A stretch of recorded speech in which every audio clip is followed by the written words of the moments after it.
Kakak setuju kan aku masuk AKK? Aku serius nih, Ut. Lah iya, aku juga serius. Tidak jadi masuk teknik sipil.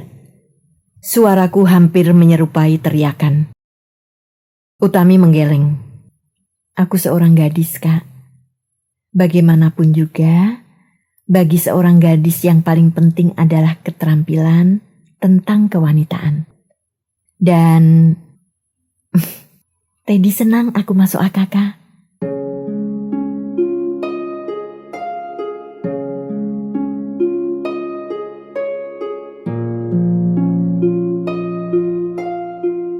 Sekuntum senyum buat Utami. Karya Tuti Nonka. Narator Hanifah Abu Marzuki.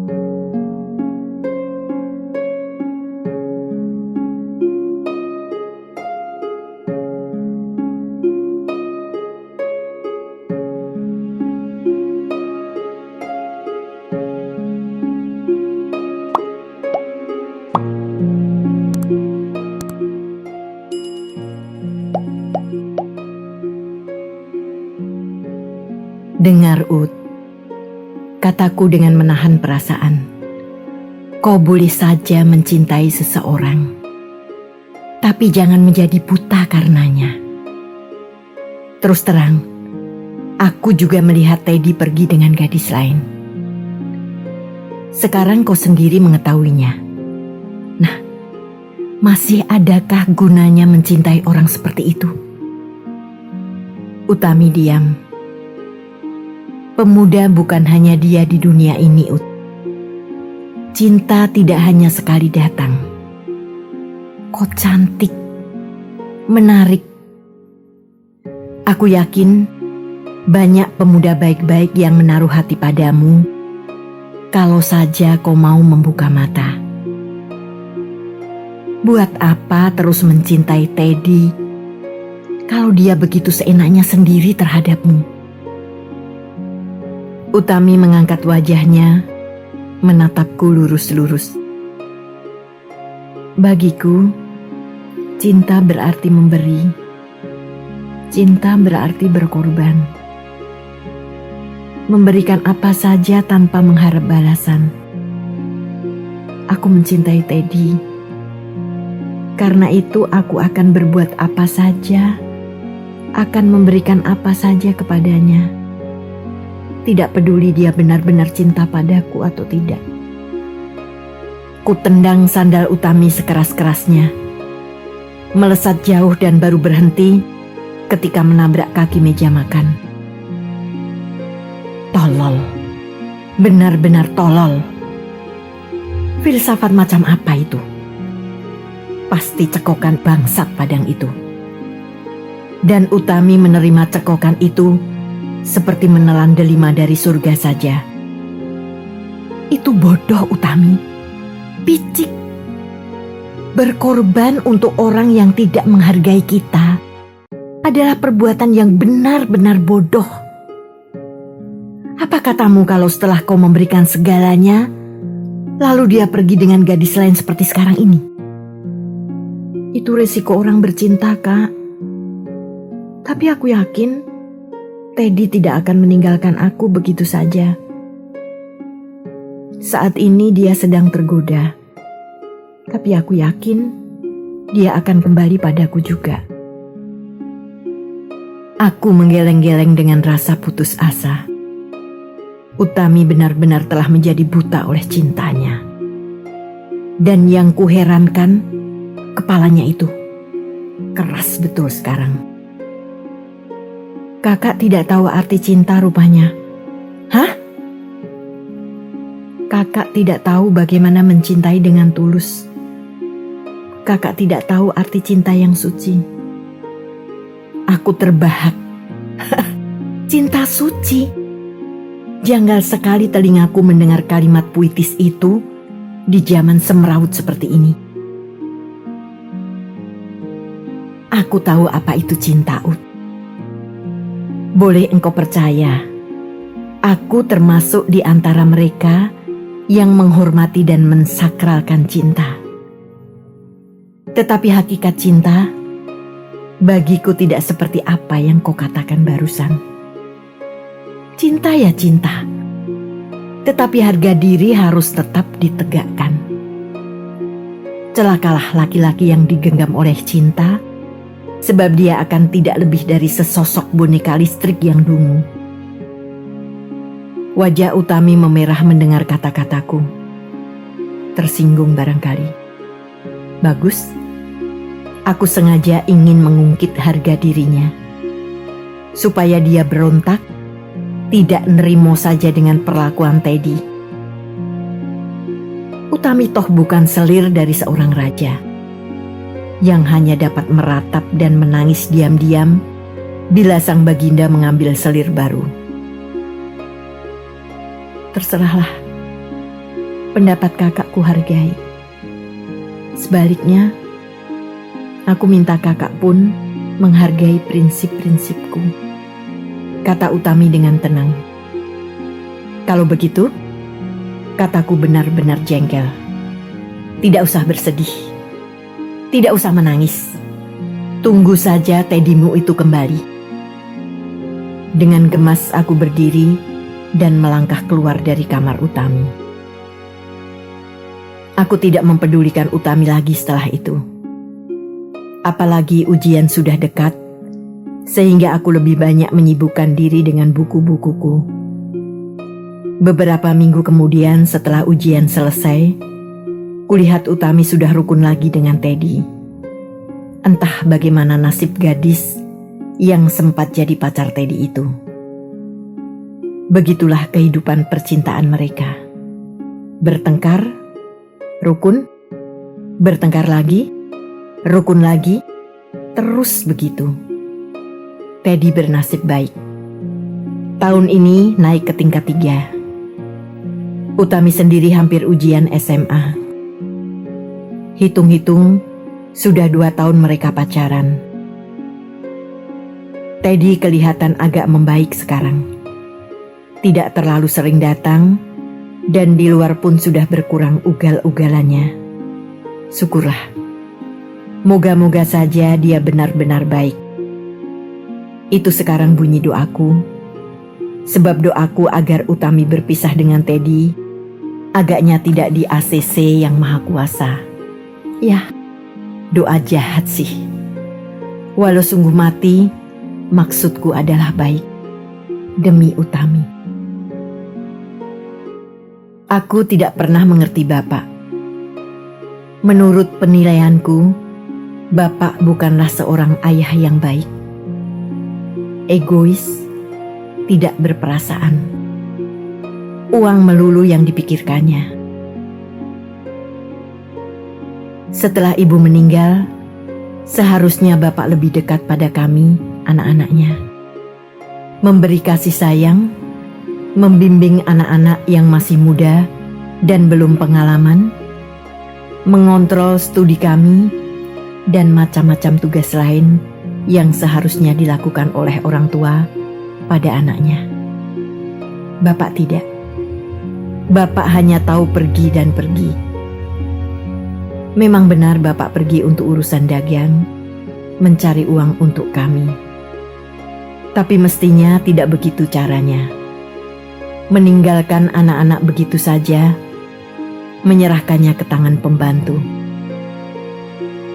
Aku dan Utami toh bukan anak kelinci yang cukup diberi makan dan rumah saja.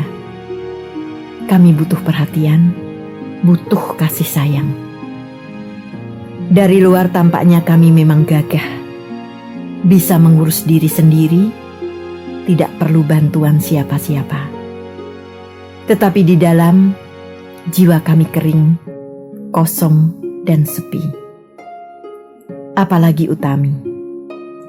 Dia anak perempuan yang berhati lembut dan sentimental. Dia membutuhkan perhatian dan kasih sayang lebih banyak dari aku. Sejak Taufan pergi, hanya akulah saudaranya yang dekat.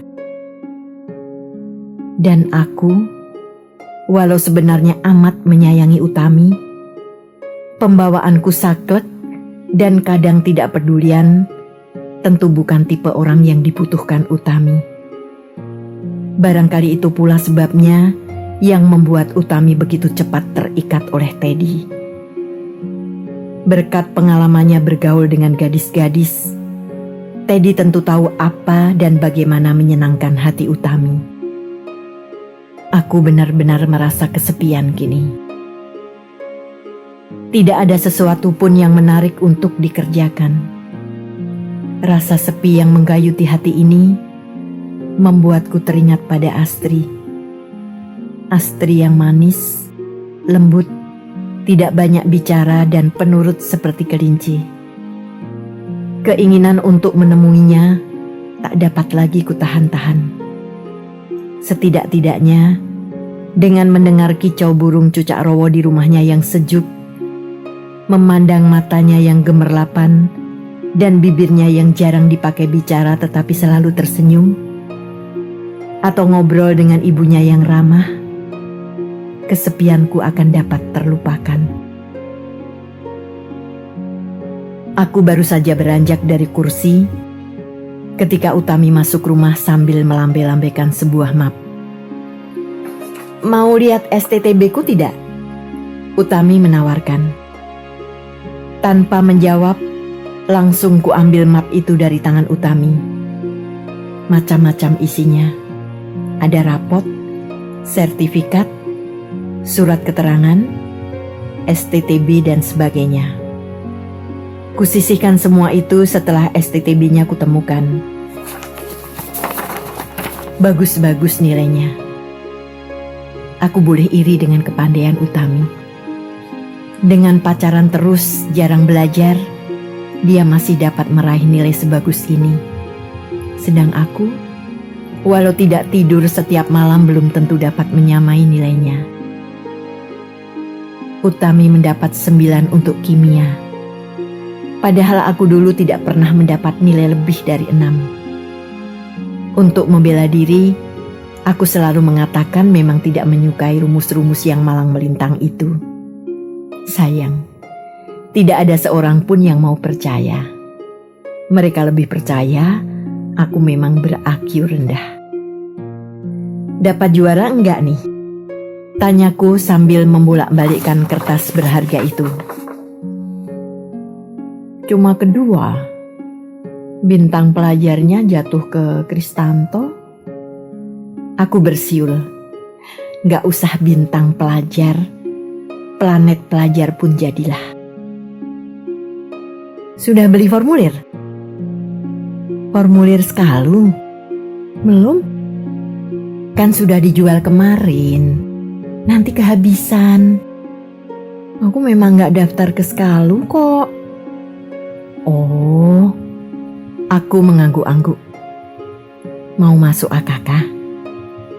AKK adalah Akademi Kesejahteraan Keluarga.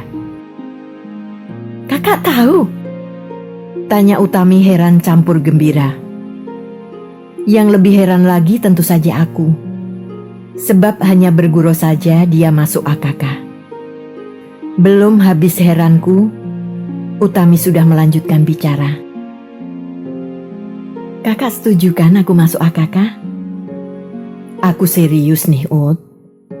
Kataku mulai menegakkan tubuh. "Lah iya, aku juga serius."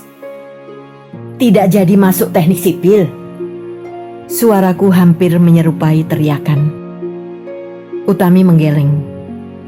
Senyum manis terulas di bibirnya dan suaranya amat tenang ketika berkata, "Aku seorang gadis, Kak. Bagaimanapun juga, bagi seorang gadis yang paling penting adalah keterampilan tentang kewanitaan. Wanita identik dengan rumah tangga. Karena itu, untuk menjadi seorang wanita yang baik, haruslah menguasai seluk-beluk rumah tangga." Dan Utami tersenyum lagi. "Teddy senang aku masuk AKK." Teddy lagi. Bangsat itu benar-benar telah meracuni Utami. "Utami, coba sebut apa yang kau namakan dengan tugas-tugas dan seluk-beluk rumah tangga itu." Masak, menjahit, mendidik anak, kecantikan, apalagi? Dengar Utami, semua itu bisa kau pelajari dari les atau buku-buku. Kau bisa mempelajarinya sendiri di rumah. Tidak perlu lewat pendidikan formal seperti akademi atau semacamnya. Setiap wanita pasti bisa mengerjakannya asal mau. Tapi sekolah, tidak semua gadis dikaruniai kepandaian seperti kau. Tidak semua gadis mampu meraih karir yang tinggi. Dan sekarang, kau yang punya modal otak cemerlang akan menyia-nyiakannya. Sayang sekali. Pikirkan itu Utami, pertimbangkan lagi. Utami tidak segera menjawab. Tampaknya dia sedang mencari-cari argumentasi.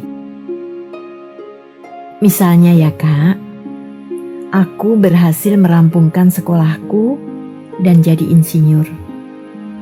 Tentunya kemudian aku akan bekerja dengan memanfaatkan pengetahuanku, yang berarti waktuku banyak tersita untuk kerja. Untuk karir, kata kakak. Lalu siapa yang akan mengasuh anak-anakku, yang akan mengurus rumah tangga dan suamiku? Sedang suami sendiri tentunya juga bekerja. Sedang kalau aku kemudian tidak bekerja, percuma saja waktu, tenaga dan pikiran yang telah kubuang selama bertahun-tahun untuk merampungkan kuliah. Kau jangan membuat batasan-batasan yang sempit, Ut. Kau lihat banyak wanita yang telah berumah tangga dan tetap meneruskan karir mereka. Apakah anak-anaknya terlantar? Apakah rumah tangganya kacau? Kan tidak. Semua itu tinggal bagaimana kita saja.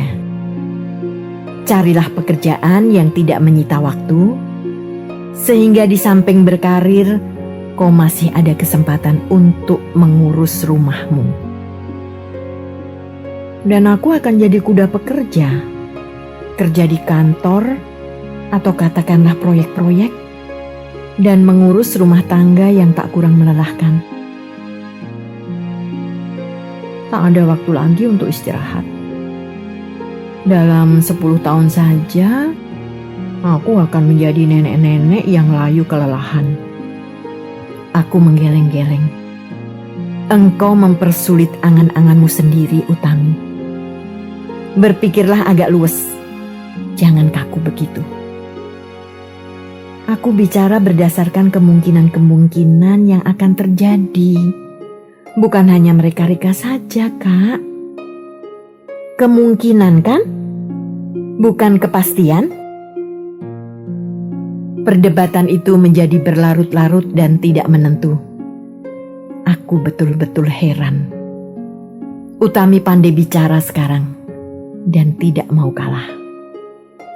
Aku curiga perubahan cita-citanya itu karena pengaruh bujukan Teddy. Memang tidak ada bukti, tetapi aku punya alasan untuk menuduhnya demikian. Lepas dari bodoh atau tidak, Teddy seret kuliahnya.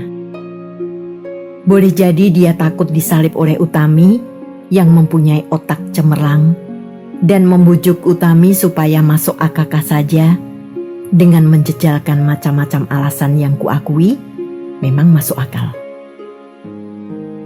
Sekian lama aku menghadapi ulah Utami, belum pernah rasanya sekecewa ini. Juga pada Teddy, belum pernah sebenci ini. Dengan dada masih panas bergemuruh, kularikan motorku ke rumah Astri. Rumah rasanya amat sempit dan memuakkan. Astri menyambutku dengan sederet senyum manis. Agaknya dia tahu aku sedang kesal. Tentu mukaku masih butek ketika muncul di rumahnya, sehingga dia duduk diam-diam saja di dekatku. Setelah bicara sebentar tentang ini itu, baru dia menanyakan perihal muka butekku. Utami tidak jadi daftar ke sipil. Mau masuk AKK. Kataku. Masih gemas kalau memikirkan itu lagi. Oh. Astri mengangguk-angguk. Lantas, memangnya kenapa kalau masuk AKK? Utami cerdas, otaknya cemerlang. Sedang AKK itu, sekolah apa sih? Masak, jahit, kecantikan. Dengan les sebentar semua orang juga bisa kalau mau. Ini pasti gara-gara Teddy lagi. Aku mengomel panjang pendek. Tak terdengar jawaban atau komentar dari gadis di sampingku. Seperti kemurungan terlihat mewarnai wajahnya. Disandarkannya tubuhnya ke kursi sambil menarik napas lembut. Iya, Utami terlalu pintar untuk masuk AKK. Hanya orang-orang berotak beku macam aku ini saja yang pantas masuk sana. Katanya pelan. Allah. Kepalaku serasa dijatuhi karung seberat ratusan kilo. Aku terlalu dikuasai perasaan rupanya. Sehingga kata-kataku keluar begitu saja tanpa tersortir. Aku bahkan sama sekali tidak ingat Astri sudah setahun ini jadi mahasiswa AKK. Dungunya aku ini. Tolol. Tidak tahu sopan santun. Tidak bisa menghargai perasaan orang. Astri sudah tersinggung oleh kata-kataku. Bukan begitu, Tri. Maafkan kata-kataku tadi. Aku tidak sanggup bicara saking senewennya. Nah, sapi, rasakan sekarang. Aku maki-maki diriku habis-habisan. Astri tersenyum, manis dan tulus. Tak apa-apa. Katanya tetap lembut, yang malahan membuatku makin sengsara. Sungguh mati. Aku lebih suka melihat dia mendelik dan marah-marah daripada senyum begitu. Dengan dia marah, akan tertebuslah kesalahanku. Lunas. Sebaliknya, melihat senyum tulus begitu, aku makin tampak jeleknya. Makin nyata kengaburanku. Tri, marahlah. Kau harus tersinggung oleh kata-kataku tadi. Apa-apaan aku ini? Memaksa orang supaya marah demi meringankan beban batin sendiri. Denny. Tidak. Semua orang juga tahu insinyur lebih bisa dibanggakan daripada lulusan AKK. Tri, jangan begitu. Aku benar-benar murung sekarang. Keadaan baru membaik setelah Ibu Astri muncul dan ikut mengobrol bersama kami. Syukurlah. Beberapa saat kemudian Astri masuk. Ketika keluar lagi, di tangannya ada sepiring makanan. Entah apa namanya, aku tak pernah tahu makanan yang sulit-sulit. Pokoknya enak sekali. Bentuknya cake, tapi rasanya kok segar seperti buah-buahan. Enak, Tri? Kataku memuji. Bukan rayuan, juga bukan pancingan supaya disuruh mengambil lagi. Kalau dipersilahkan tentu aku tidak menolak. Tapi kue ini memang enak sekali. Astri tersenyum saja. Kuteliti baik-baik senyumannya. Jangan-jangan dia menertawakan kata-kataku. Tapi tidak. Astri tidak pernah tidak tulus. Ambil resep dari mana? Tanyaku menjadi-jadi. Tidak dari mana-mana. Aku ciptakan sendiri. Siulku berbarengan dengan kicau cucak rowo. Yah, kalah. Utami mesti belajar bikin cake macam ini. Kataku mantap. Astri tertawa. Dipandangnya aku dengan geli. Aku kelabakan, malu. Walau tidak mengatakan apa-apa, aku merasa Astri menyindirku. Dengan gemas ku cekal lengannya. Kenapa tertawa? Tanyaku malu, gemas campur geli juga. Loh, kok marah? Aku kan tidak menertawakan kamu. Sahut Astri tanpa kehilangan senyumnya. Ditariknya lengannya, tak kulepaskan. Malahan kemudian kutarik tubuhnya dan kecup ringan mendarat di pipinya. Tri, besok bikin kue ini lagi buat aku ya. Bisikku pelan, menyampaikan rasa cinta tidak dengan kalimat, aku cinta padamu kan? Astri mengangguk, matanya gemerlapan menatapku.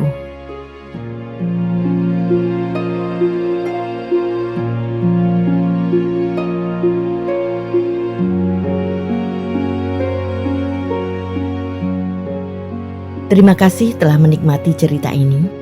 Tuliskan saran atau komentar di bawah untuk memperbaiki channel ini. Jangan lupa tekan tombol subscribe, like, and share.